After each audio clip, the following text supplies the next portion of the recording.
Hay recuerdos que no se van aunque uno se haga grande. Siguen ahí, respirando bajito, esperando que uno cierre los ojos. A veces regresan sin avisar, con el mismo peso, con el mismo frío. El mío empezó con una caja de madera áspera, con manos temblando alrededor y el ruido seco de la tierra cayendo encima, como si el mundo se cerrara de golpe. Me llamo Maritza, y tenía 11 años cuando enterramos a mi papá, don Félix. Me acuerdo clarito de la caja de madera áspera, del sonido hueco de la tierra cayendo encima y del olor a sudor mezclado con flores marchitas. Cuando lo vi quieto en la caja, con la piel tirante y los labios resecos, morados, como si fueran de cuero viejo, sentí que algo se rompía dentro de mí, como si ya nunca nada volviera a estar en su lugar. Mamá le acariciaba la cara, pero sus ojos ya estaban secos. Había llorado tanto que ya no le quedaban lágrimas. «Duerme en paz, viejo», dijo mamá agachándose junto a él. «Ya hiciste bastante». Esa noche no dormí. Me revolvía en la cama como si tuviera espinas bajo la espalda. Sentía que algo se movía por la casa. No era ruido, era presencia, como si alguien caminara descalzo entre los rincones. Mamá me decía que él ya estaba con Dios, que los buenos no se pierden, pero yo no lo quería en el cielo, lo quería conmigo. Ahí, en la cocina, oliendo a café, en el corral, gritando por las gallinas. Una semana después, empecé a soñar con un hombre parado junto a mi cama. Siempre era lo mismo, no se le veía el rostro. Solo estaba ahí, con un sombrero viejo igualito al de mi papá. No hablaba, no se movía, nomás me miraba, como esperando que yo hiciera algo. «¿Eres tú, papá?», susurré una noche. «Si sí eres, dame una señal». No pasó nada, pero al día siguiente encontré la mecedora del patio moviéndose sola, aunque no había viento. Mamá me regañó por dejar la puerta abierta. «No andes inventando cosas», dijo mamá sin mirarme. «Tu papá ya descansa», pero yo no inventaba. Cada noche, el hombre del sombrero seguía ahí, a veces más cerca, a veces más lejos. Una vez hasta lo vi parado junto al ropero, con la cabeza inclinada, como si pensara en voz baja. Y yo me empecé a preguntar si el alma de mi padre realmente se había ido, o si se había quedado. Por mí. Pasaron 2 años desde que enterramos a mi papá, y aunque el silencio en la casa se había vuelto costumbre, algo empezó a cambiar el día que mamá conoció a don Mauro. Lo conoció en la tiendita de doña Pancha. Iba a comprar huevos y regresó hablando de un hombre que le ayudó a cargar las bolsas. Al domingo siguiente, ya estaba sentado en la mesa, comiendo caldo como si siempre hubiera sido parte. Primero venía los domingos, luego los martes. Después, sin que nadie dijera nada, ya vivía con nosotras. Su maleta se quedó junto al ropero y su sombrero colgado al lado del de mi papá. Eso me dolió más de lo que quería admitir. Don Mauro era callado. Tenía las manos grandes, ásperas como corteza, y hablaba despacio. Nunca me miraba a los ojos. Cuando lo saludaba, él nomás asentía con la cabeza, como si no tuviera ganas de gastar palabras en mí. Yo me esforzaba por agradarle. Le servía el café calientito, barría antes que se levantara, hasta le acomodaba los zapatos bajo la cama. Pero algo en su presencia me revolvía el estómago. Era como tener un animal dormido en casa, de esos que no sabes cuándo se van a despertar. Desde que él llegó, los sueños con el hombre del sombrero se hicieron más seguidos. Ya no se quedaba quieto. Ahora movía la cabeza, como si negara algo, como si me advirtiera. Yo despertaba sudando, con el corazón acelerado. Don Mauro empezó a poner reglas. Que no prendiera luces después de las 8, que no se aceptarán visitas, que no preguntara cosas de grandes. ¿Y mamá? Mamá lo permitía. «Mira, Maritza», me dijo ella una noche, mientras lavaba los platos. «Mauro nos está ayudando, no seas ingrata». «Nomás quiero entender por qué ya nadie me escucha», dije yo, bajito. «Porque ahora todo está en paz», respondió mamá. ya no hay lugar para fantasías. Pero yo sabía que algo no estaba bien. Desde que llegó, don Mauro empezó a despertarse en la madrugada, sudando y hablando dormido cosas que no se le entendían. Porque cada vez que don Mauro cruzaba la sala, la mecedora del patio comenzaba a moverse sola, y el sombrero de mi papá ya no colgaba donde lo dejamos. Era madrugada cuando los gritos de don Mauro me sacaron del sueño. ¡Suéltame, carajo!, gritó Mauro desde el cuarto. ¿Quién anda ahí? Corrí hasta la puerta del pasillo. Mamá venía saliendo de la cocina con la lámpara de petróleo en la mano, todavía con la bata abierta. ¿Qué pasó?, preguntó mamá con voz preocupada. Alguien me empujó, dijo Mauro sudando y con los ojos bien abiertos. Sentí una mano fría en la espalda, helada como de muerto. No hay nadie aquí, Mauro, dijo mamá revisando bajo la cama. ¡Fue ella!, gritó Mauro, señalándome. Anda jugando con el diablo esta chamaca. Estaba dormida, dijo mamá viéndome sin expresión. No digas tonterías. Pero en lugar de defenderme, me mandó al cuarto sin decir más. Me acosté con el pecho apretado. Esa noche, cuando volteé al espejo del ropero, vi al hombre del sombrero parado detrás de mí.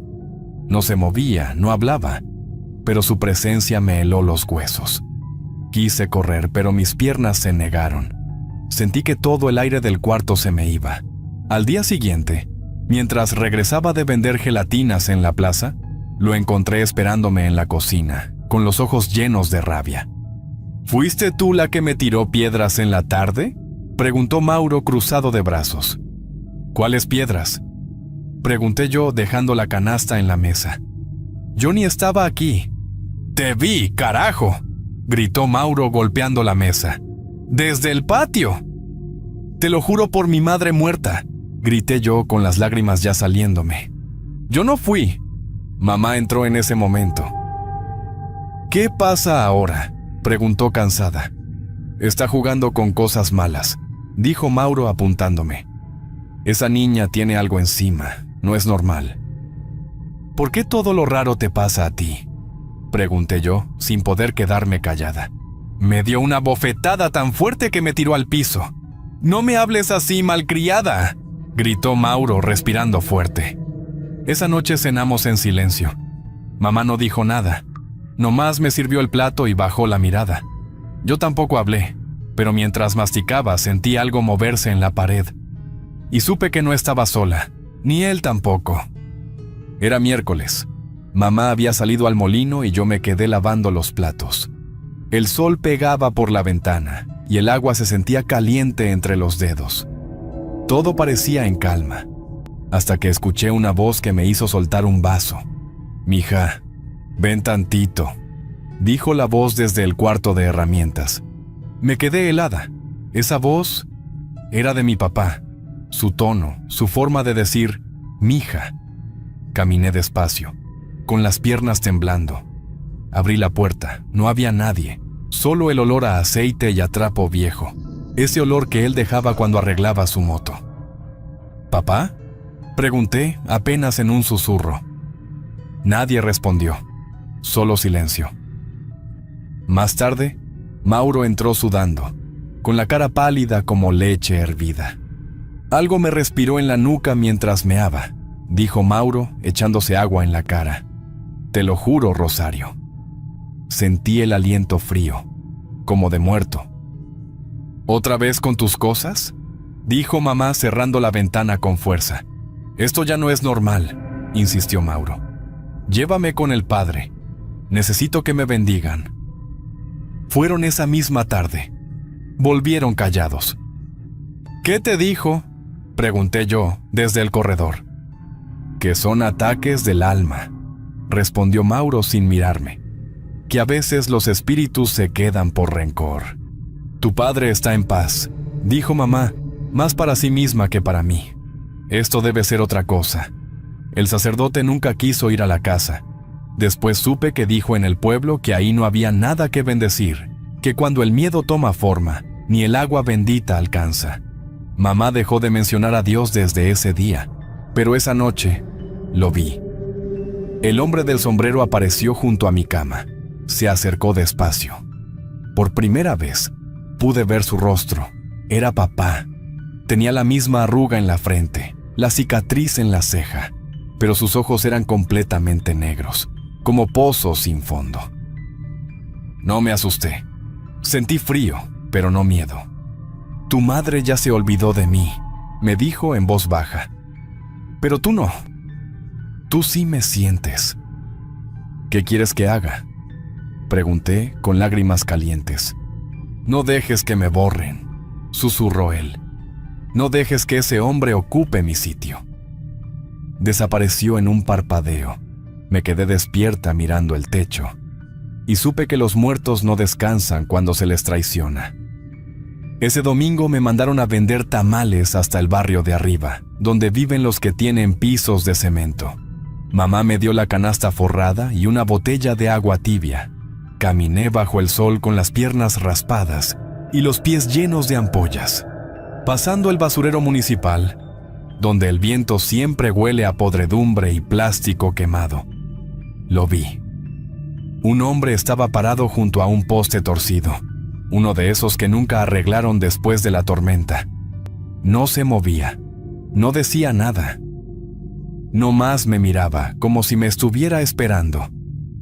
Tenía el mismo sombrero viejo de mi papá, el que mamá guardó en el ropero y que un día desapareció sin decir nada. Me acerqué despacito, con la canasta pegada al pecho. ¿Papá?, pregunté deteniéndome a unos pasos. ¿Eres tú? No del todo, dijo el hombre con una voz grave, más ronca que la de mi padre. Soy lo que quedó de él. Me helé. No podía correr, no podía gritar. Ya no necesitas vender más, dijo él mirando el camino. Pronto no hará falta. ¿Por qué?, pregunté yo, sintiendo un nudo en la garganta. Porque Mauro no es parte de esta casa. Tu madre lo trajo para borrarme. Pero tú estás muerto, susurré, casi sin aire. Estoy más vivo que él, dijo el hombre dando un paso. Y tú lo sabes. El basurero crujía detrás de nosotros, como si alguien más caminara entre las bolsas. ¿Quieres volver a verlo completo?, preguntó él, ladeando la cabeza. Dímelo y vendrá. No supe qué contestar. Mi corazón latía tan fuerte que me dolían las costillas. ¿Qué tengo que hacer?, pregunté temblando. Nada por ahora, respondió él. Solo no olvides. No dejes que lo entierren otra vez. Parpadeé y ya no estaba. El poste seguía torcido, pero ahora tenía marcas quemadas en la base, como si algo se hubiera prendido ahí por dentro. Regresé a casa sin vender ni la mitad. Mamá se enojó. Mauro no dijo nada, nomás me miró con esos ojos de piedra. Esa noche el sombrero apareció en la cabecera de mi cama, y yo supe que mi padre se estaba armando de nuevo. Desde aquel día en el basurero, las noches dejaron de ser solo oscuras. Se volvieron pesadas, como si el aire se llenara de lodo. Empecé a escuchar pasos. No eran de mamá ni de Mauro. Eran lentos, arrastrados, como si alguien caminara sin carne en los pies. Mauro se levantaba con sobresaltos. Lo escuchábamos llorar mientras dormía, sudando y murmurando. «¡Déjame en paz!», gritó una noche. «No fui yo quien la trajo. Yo no supe». Corrí por el pasillo. Desde ahí lo vi sentado en la cama, con la cara tapada y el cuerpo temblando. Mamá le acercó una taza. «Tómate esto», dijo mamá, bajito. «Este de manzanilla con anís. Te va a calmar». «Me sienta encima», dijo Mauro, con los ojos rojos. «Cada noche se me sube, me habla en el oído. Siento el pecho apretado, como si me fuera a morir». Mamá no contestó, nomás se le quedó mirando con la misma expresión que tenía cuando se le murió el gallo viejo. Resignación. Una madrugada, se orinó en el colchón. Despertó gritando con la cara empapada de sudor y vergüenza. «¡No fui yo!», gritó Mauro casi llorando. «Algo me agarró, Rosario, te lo juro». Mamá no dijo nada. Quitó las sábanas y las llevó al lavadero. Yo los miraba desde el pasillo con el corazón helado, preguntándome si eso era justicia o castigo. Cada noche, la figura del poste venía más cerca. Primero la veía desde la ventana, luego desde la puerta. Una sombra con sombrero, parada en silencio, esperando. Una vez se acercó hasta el marco de mi cuarto.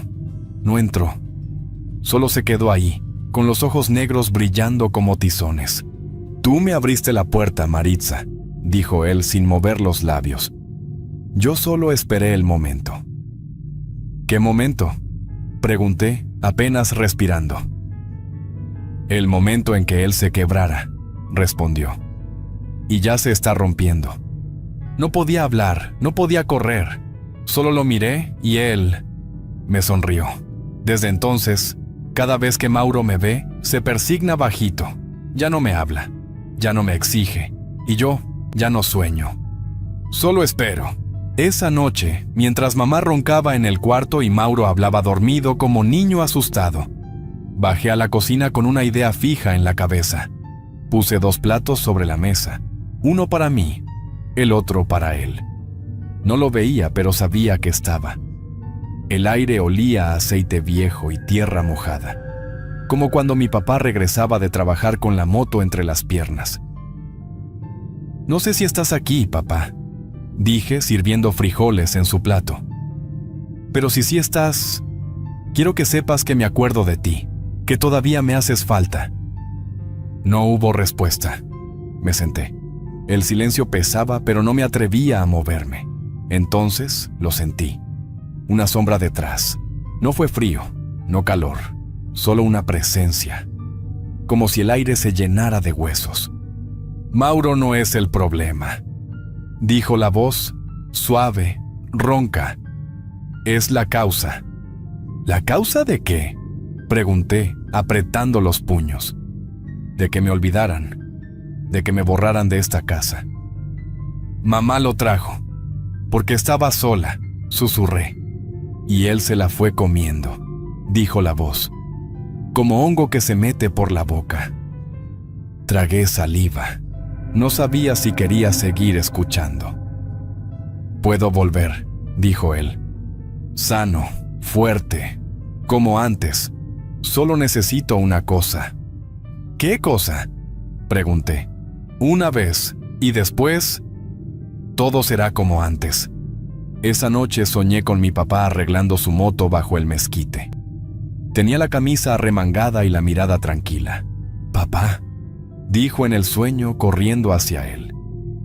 Cuando volteó, tenía gusanos en la boca. Me desperté con el grito atorado. La voz volvió, apenas un susurro entre las paredes.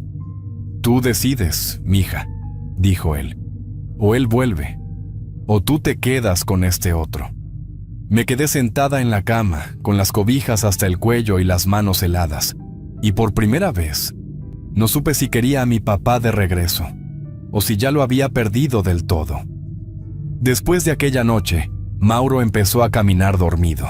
Lo escuchábamos arrastrar los pies por el corredor, golpeando las paredes con los hombros como si no supiera por dónde andaba. Una madrugada lo encontramos con la cabeza metida en el lavadero. Tenía la cara toda mojada y los labios morados. Repetía el nombre de mi papá como si fuera un rezo. «Félix, Félix, Félix», decía, bajito, una y otra vez. Mamá gritó al verlo. «¡Despierta, Mauro!», dijo mamá sacudiéndolo. «¡Mauro, por Dios!». Él nomás jadeaba, con los ojos abiertos como platos. Cuando logramos acostarlo, mamá se me acercó con la cara descompuesta. «Esto es tuyo, Maritza», dijo mamá con la voz entrecortada. «Tú trajiste esto. Con tus silencios, con tu mirada». «Yo no hice nada», respondí dando un paso atrás. «Lo embrujaste», gritó mamá. «Por tu culpa está así». Y me abofeteó. No lo esperaba. Me dejó la mejilla ardiendo y los ojos llenos de agua. Esa misma noche, Mauro despertó con un grito que no era de hombre. Era como de perro herido, como si algo se le estuviera arrancando de adentro. ¡Sáquenmelo!, gritó Mauro, retorciéndose en el suelo. ¡Me está quemando! ¡Me está quemando por dentro! Se arrastró por el piso, se golpeó la cabeza contra la pared, sangró por la nariz y mordió el colchón. Mamá gritaba oraciones con un crucifijo en la mano. Padre nuestro, líbranos del mal. Padre nuestro, Santo Dios, escúchame. Pero nadie respondía. Yo estaba en la esquina del cuarto, temblando, sin pestañear. La figura del sombrero apareció junto a la puerta. Sus ojos negros me miraban como cuchillos. Su voz me llenó la cabeza. «Tú me abriste», dijo la sombra. «Esto es lo que pediste». «Esto no es tuyo, papá», grité yo, con todas mis fuerzas. «Déjanos en paz ya». «Tarde, mija», dijo él con voz de trueno. «Ya no soy tu papá, soy lo que de él dejaron». El cuarto olía a sudor, sangre y miedo, y por primera vez supe que había cruzado un umbral, uno del que ya no iba a poder regresar. A la mañana siguiente me escapé. Esperé que mamá saliera al molino y Mauro se quedara dormido con sus tés de ruda. Tomé 20 pesos del monedero. Metí mis guaraches en una bolsa y caminé hasta las afueras del pueblo. Ahí vivía la abuela Genoveva, madre de mi papá. Siempre fue seria, dura como machete, pero yo sabía que si alguien podía entenderme, era ella. Toqué la puerta con los nudillos temblando. Cuando abrió y me vio con los ojos hinchados, no preguntó nada. Nomás me abrazó. «Ya sé que vienes revuelta», dijo la abuela. «Pasa, mija. Aquí no entra el mal sin avisar». Le conté todo entre lágrimas. El hombre del poste, el sombrero, Mauro arrastrándose, mamá con la cara ida. Ella me escuchó sin interrumpir. «Eso no es tu padre», dijo la abuela sirviéndome un té. «Es un reclamo, algo que se agarra de lo que duele». «¿Entonces qué hago?», pregunté limpiándome la nariz. «Vamos a ver a Rufina», dijo ella, «la curandera del monte. Si alguien puede ver el alma, es ella». Doña Rufina vivía en una chocita entre nopales. Era una curandera vieja, de esas que ya casi no quedan. Tenía la piel como cuero seco y los ojos claros como agua de río. Hablaba bajito, como si el viento la escuchara. «Pasa, criatura», dijo doña Rufina haciéndome señas con la mano. «No traigas miedo, pero tampoco confianza». Me hizo sentar en un banco. Me puso sal bajo la lengua y me amarró un hilo rojo en la muñeca. «No hables hasta que yo diga», ordenó doña Rufina, sacando un puño de huesos de pollo. Los tiró sobre un petate. Se quedó mirando las formas por varios minutos, murmurando. «Tú abriste un hueco», dijo finalmente. «Un hoyo en el alma, con tanto dolor, y algo viejo se te metió». «¿Viejo cómo?», pregunté, apenas susurrando. «Viejo como lo que no tiene nombre», dijo ella. «Lo que estaba antes de que hubiera iglesias». No pregunté más. Doña Rufina tampoco explicó nada. Se quedó mirando el monte, como si nombrar eso fuera abrir otra vez el mismo hueco. Y entendí que había respuestas que no se buscaban, porque saberlas era invitar de nuevo. Me puse a llorar otra vez. «Ese que ves no es tu padre», dijo doña Rufina mirándome fijo. «Es hambre con cara de cariño». «¿Y cómo lo saco?». «No se saca», dijo ella. «Se enfrenta. Pero tienes que quererlo, sin miedo». Y yo no sabía si tenía más miedo de perder a mi padre o de enfrentar lo que se estaba volviendo él. Después de lo que me dijo doña Rufina, volví a casa dispuesta a enfrentar lo que se me había metido. Lo miré de frente, le grité que no lo quería más. Me cubrí los ojos. Dormí rodeada de sal, rezando con la voz que me temblaba. No fue fácil. Sentí que me partía en dos, pero aguanté. Quemé el sombrero. Enterré el cuaderno de papá bajo un mezquite seco. Grité su nombre mirando al cielo. Lo rechacé una y otra vez, aunque doliera, y por un tiempo se calmó, pero nunca se fue. Hoy tengo 30 años y un hijo que ya cumple 8. Le puse Rubén, como mi abuelo, el único hombre que recuerdo con cariño limpio. Vivo en otra casa, lejos del pueblo, en una zona donde no hay nopales ni postes torcidos. Pero hay rincones y hay sombras. La abuela Genoveva ya no quiso volver a hablar del tema. Decía que había cosas que solo se enfrentaban una vez en la vida y que nombrarlas de nuevo era volver a llamarlas. Murió años atrás, con los ojos abiertos, como si todavía estuviera cuidando que algo no regresara. Desde que me fui con la abuela, mamá no volvió a hablarme. Me miraba como si todo hubiera sido culpa mía. Creía que yo había traído esa cosa a la casa, que por mí había entrado el demonio. Murió hace un año, llena de rencor, sin perdonarme, sin entender que yo era solo una chamaca cuando todo pasó. A Mauro lo metieron en un hospital de nervios. No habla, solo dibuja figuras con tizas negras, círculos, sombras con sombreros. Y yo a veces despierto con ese olor, grasa quemada, sudor viejo, como cuando papá se sentaba en la cocina después de trabajar. Rubén lo nota. A veces lo encuentro parado en el pasillo, mirando fijo un rincón junto a la pared, un rincón que me recordó al lugar donde Mauro dormía en la casa vieja. ¿Qué haces ahí, Rubén?, le pregunté hace unos días. ¿A quién ves? A un señor con sombrero, me respondió él sin parpadear. Me sonríe, pero sin dientes. Se me heló el alma. No dije nada. Solo lo abracé y lo llevé a la cama.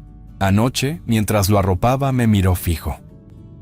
¿Quién es ese que viene en tus sueños?, me preguntó Rubén. ¿Es mi abuelo o es el otro? No supe qué contestar, porque no sé si lo que me sigue es el recuerdo de mi papá o algo más, algo que usa su cara, su olor, su sombra, y que ahora mira a mi hijo como una puerta nueva.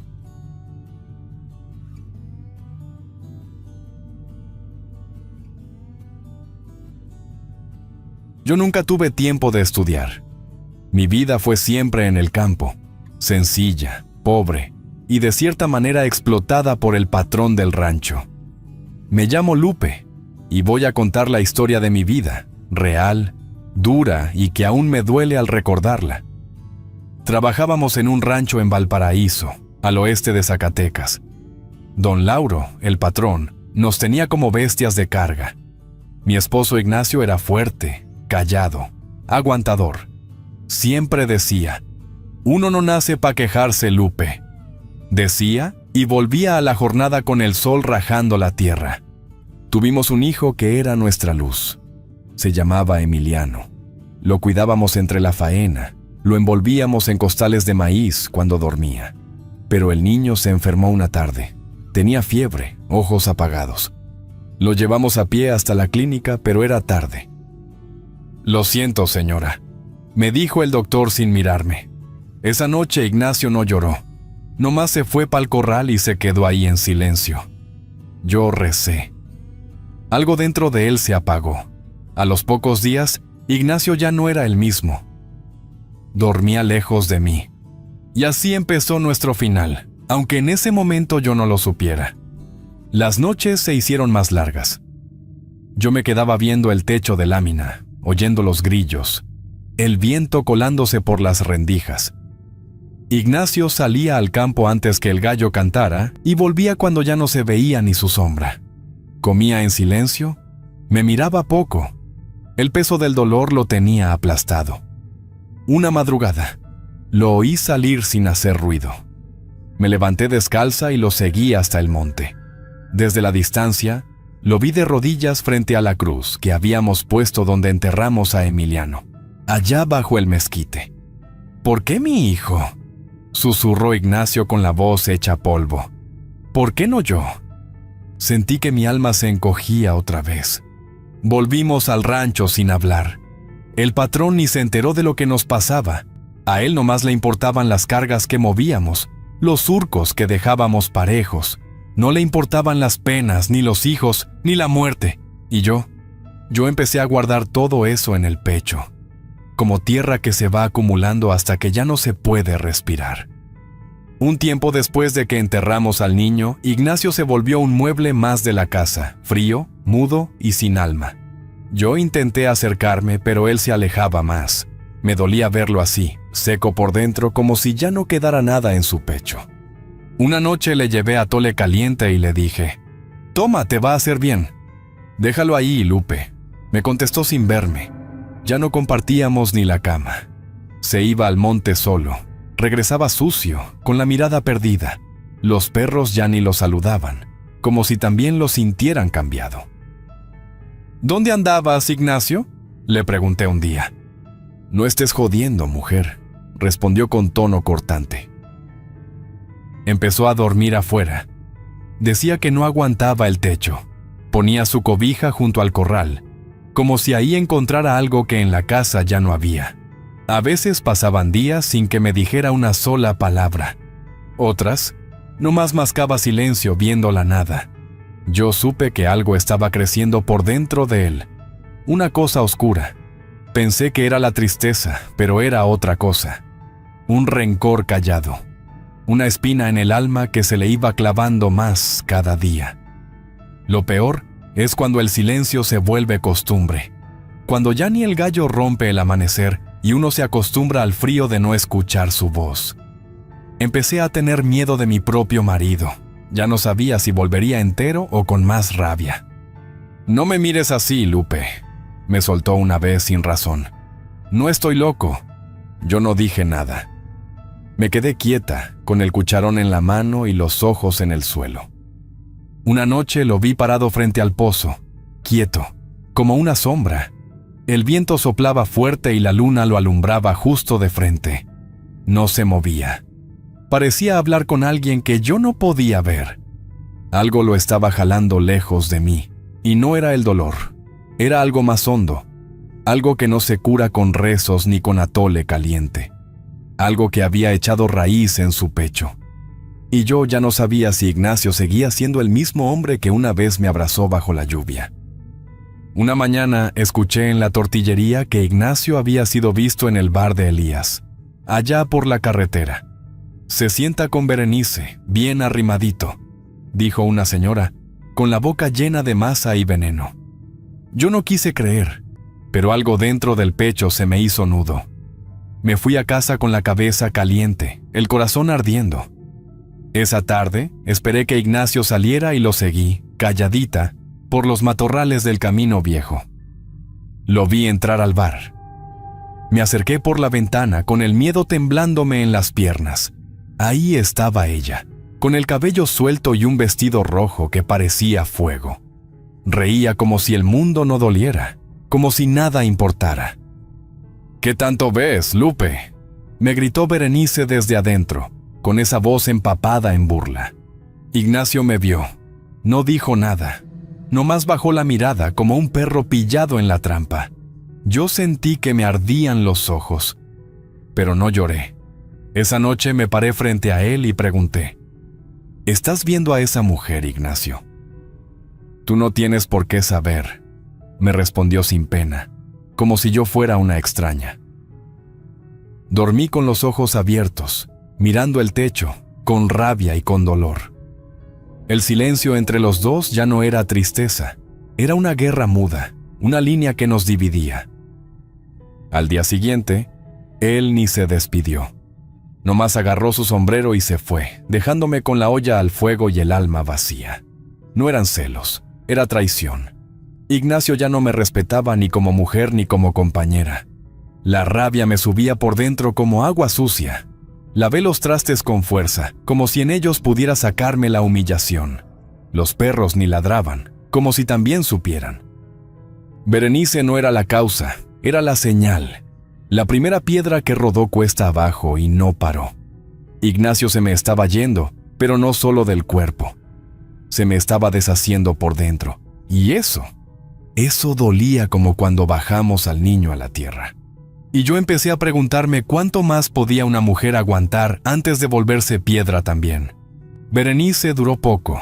Ignacio dejó de ir al bar y empezó a pasar más tiempo en una vereda seca que llevaba a una casita solitaria entre mezquites retorcidos.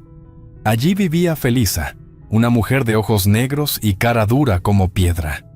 Decían que era bruja, que curaba y maldecía con las mismas manos, y que hablaba con los muertos cuando la luna estaba llena.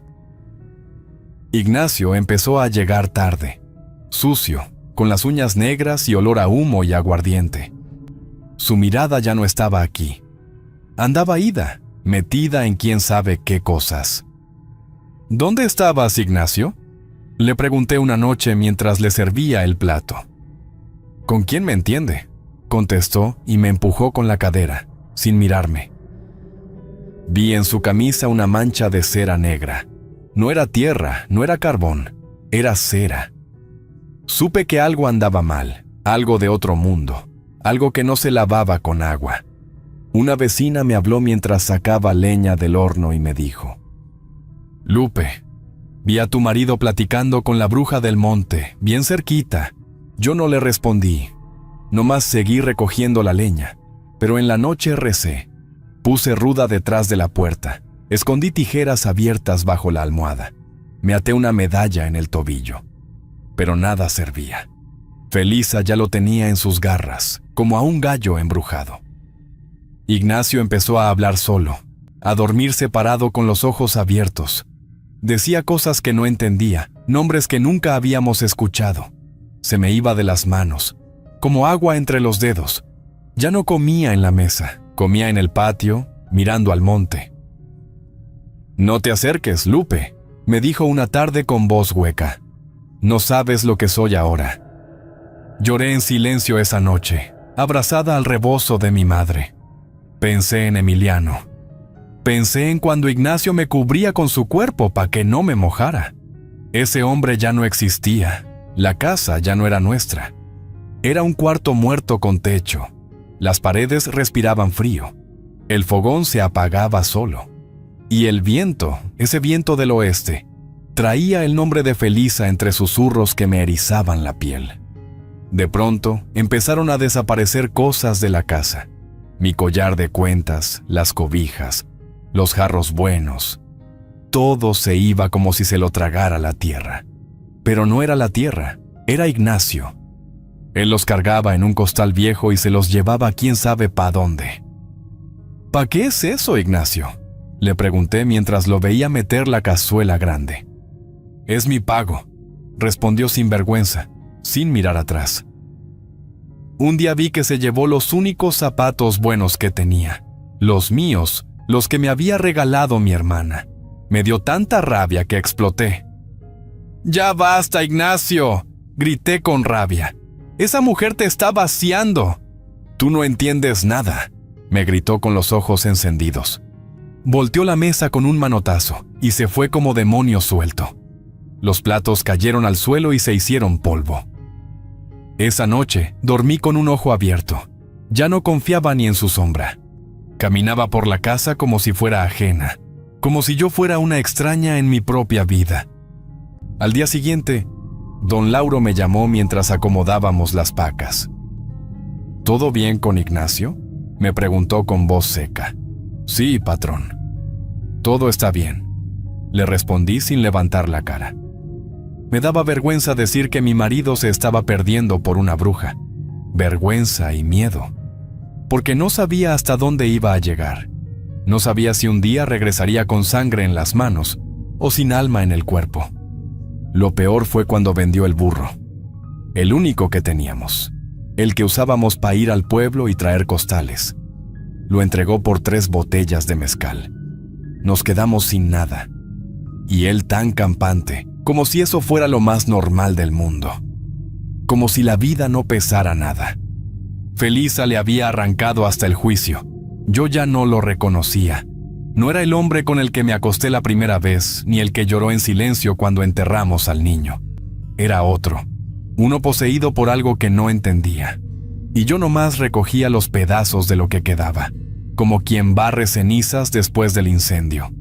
Una tarde, después del trabajo, yo lo vi. Ese día él no había trabajado. No se presentó ni al corral ni al campo. Lo encontré de rodillas en la tierra seca, frente a la casa de Felisa. Tenía el rostro embarrado y los pantalones rotos. Ella le ponía velas alrededor y le escupía palabras raras que el viento no se atrevía a repetir. Ignacio lloraba como niño, con el pecho sacudiéndosele como si algo por dentro se le estuviera saliendo. Me escondí detrás de unos nopales, con el corazón a punto de salirse. Me temblaban las piernas y los dientes, no de miedo, de rabia, de tristeza. Cuando volvió al rancho, lo esperé junto a la pila. No dije nada al principio, nomás lo miré, sucio, con los ojos hinchados. ¿Qué te hizo esa mujer, Ignacio?, le pregunté con voz temblorosa. Ella me salvó, respondió sin levantar la cara. Tú solo me diste cadenas. Sentí que me reventaba algo en el pecho. Quise pegarle, jalarlo del cuello, escupirle la rabia. Pero no pude. No por miedo, sino por lástima. Él ya no era hombre, era un trapo sucio tirado en el suelo.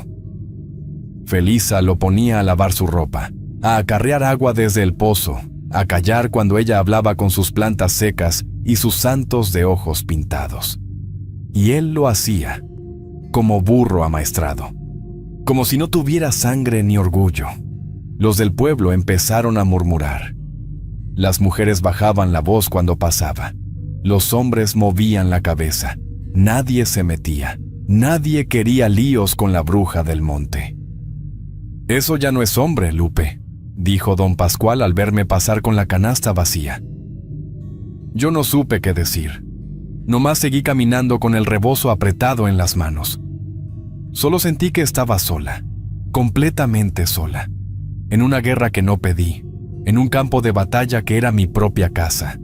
Y ese día supe que Ignacio ya no iba a volver, porque uno no regresa de donde entregó el alma. Aunque el cuerpo aún camine, ya va muerto por dentro.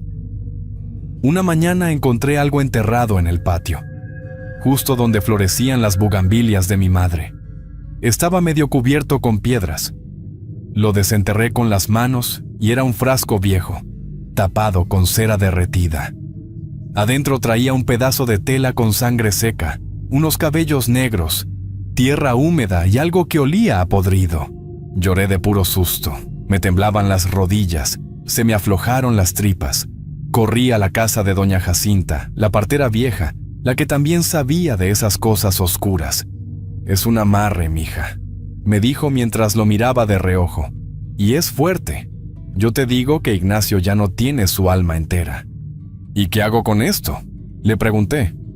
Tú no puedes hacer nada. Ese hombre ya no es él. Esa mujer lo tiene amarrado del alma, dijo doña Jacinta, y me devolvió el frasco envuelto en una bolsa. Intenté romperlo, lo pisoteé. Lo quemé con mezcal y oraciones. Grité los salmos, pero nada funcionó. La tierra escupía humo y el frasco no se quebraba. Era como si alguien me dijera que ya era tarde. Esa noche Ignacio llegó con los ojos en blanco, como si no viera, como si caminara guiado por hilos invisibles. Entró y se paró frente a mí, todo sucio, con la camisa rota. Felisa me dijo que ya no soy tuyo, Lupe, dijo con la voz ida. Me dijo que tú me enfermas. Le respondí con el alma rota.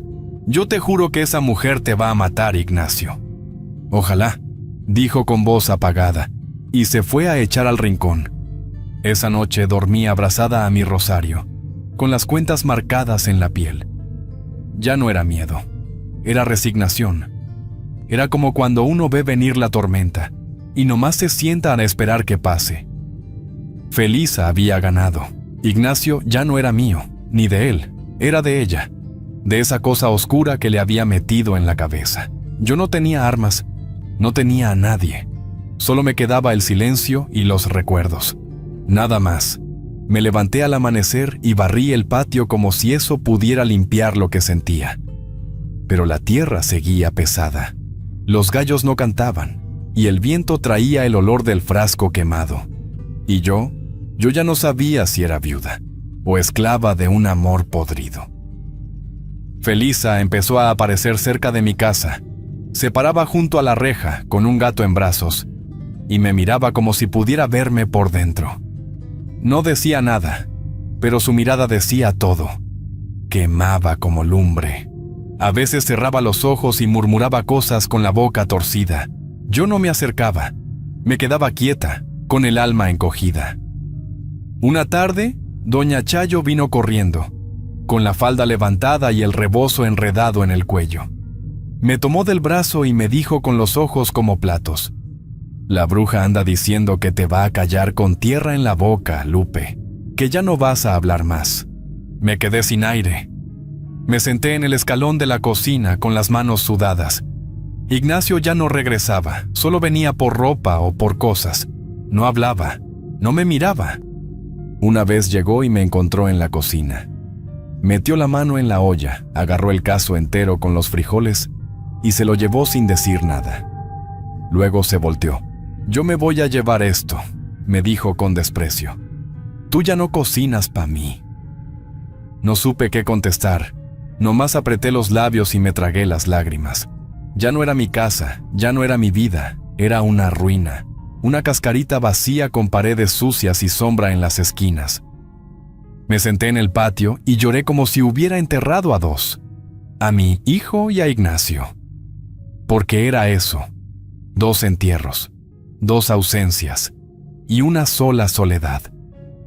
Don Lauro me llamó una tarde mientras contaba las pacas y me dijo: «Cuida tu espalda, Lupe. Esa mujer no es de este mundo. Tiene al diablo metido en los ojos». Y yo ya lo sabía. Desde la primera vez que la vi, supe que no era como las demás, que algo la rodeaba, algo frío y pesado.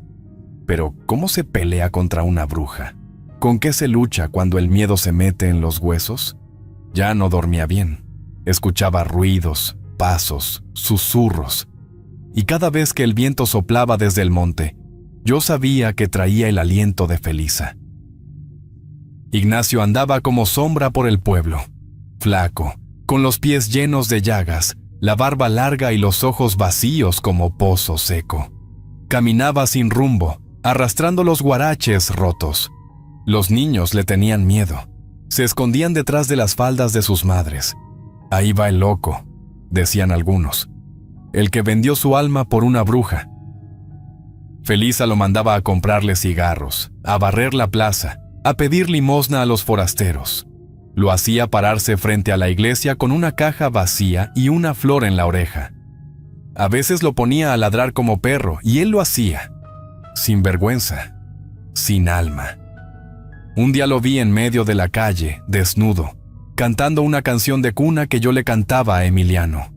El sol le pegaba en la cara y él reía. Me temblaron las piernas. Me tapé la boca, pero no aguanté más. «Ignacio, vuelve en ti», le grité con toda la fuerza que me quedaba. Él se volteó, me miró con una rabia amarga y respondió: «Tú me mataste, Lupe. Me mataste cuando no supiste rezar por nuestro hijo». Eso me rompió. Sentí que el mundo se me venía encima. Me senté en la banqueta de adobe y no me pude mover. Las manos me colgaban, los ojos me ardían. La gente me rodeaba, pero nadie decía nada. Nadie se acercó. Ya todos sabían que Ignacio estaba más allá de toda ayuda, más allá de la fe, de la pena o del perdón. Felisa había hecho su obra, lo había vaciado como cántaro roto. Y yo solo podía ver y esperar que se acabara su tormento.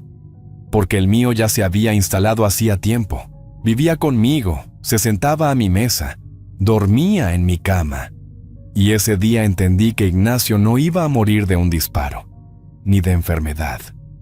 Ignacio iba a morirse poco a poco, hasta que ya no quedara ni su sombra. Cómo se mueren los hombres vacíos, sin amor, sin nombre, sin nadie que les rece. Una madrugada Ignacio se fue sin decir palabra. Dejó atrás una camisa rota colgada en el clavo y una vela negra encendida sobre el banco. La cera chorreaba como sangre. Nunca más volvió. Nadie lo vio partir. Nadie escuchó pasos. Nomás se fue, como se van los condenados. Dicen que lo vieron caminando pa'l monte, hablando solo. con los ojos en blanco y la boca llena de tierra. Otros dicen que Felisa lo mató y lo enterró en silencio, allá donde no crece ni el zacate. Hay quien jura que lo vio danzando desnudo junto al río, llamando a los muertos.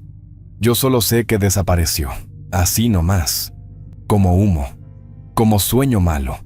Nadie preguntó por él, nadie lo buscó. El pueblo siguió su camino, como si Ignacio nunca hubiera existido. Felisa sigue viva, sigue viviendo en la misma casa, entre sombras y gatos. Me mira cuando paso por la vereda. Se para en la puerta con una sonrisa torcida, como si supiera algo que yo no. Sonríe como amenaza, como si me dijera sin decirlo, tú sigues. Yo duermo con cuchillo bajo la almohada. Rezo bajito, sin que nadie me oiga. No por cobarde, sino por sabedora, porque sé que esto no terminó. Sé que el miedo tiene nombre de mujer y ojos de pozo hondo. Ignacio se fue, pero la sombra de lo que nos hizo queda aquí. En las paredes, en los trastes vacíos, en los sueños que ya no tengo. Hay noches que oigo su voz, llamándome desde el corral, pero cuando salgo no hay nada, no más viento. Y tengo miedo, miedo de que ella vuelva por mí, miedo de que algún día yo también empiece a hablar sola, de que el monte me trague, de que me olviden como a él. Porque una bruja no suelta a quien tocó, nomás se aleja y espera. Espero que esta historia les haya gustado. Es un placer para mí compartir esos relatos con ustedes. Comparte este video con otras personas para que sigamos creciendo y más relatos lleguen a más gente. Escríbeme sus experiencias y sus opiniones en los comentarios. Eso me ayuda a seguir mejorando. Si el video les gustó, por favor, no duden en escribirse y darle me gusta. Muchas gracias y un saludo nada cordiales a todos. Nos vemos hasta la próxima.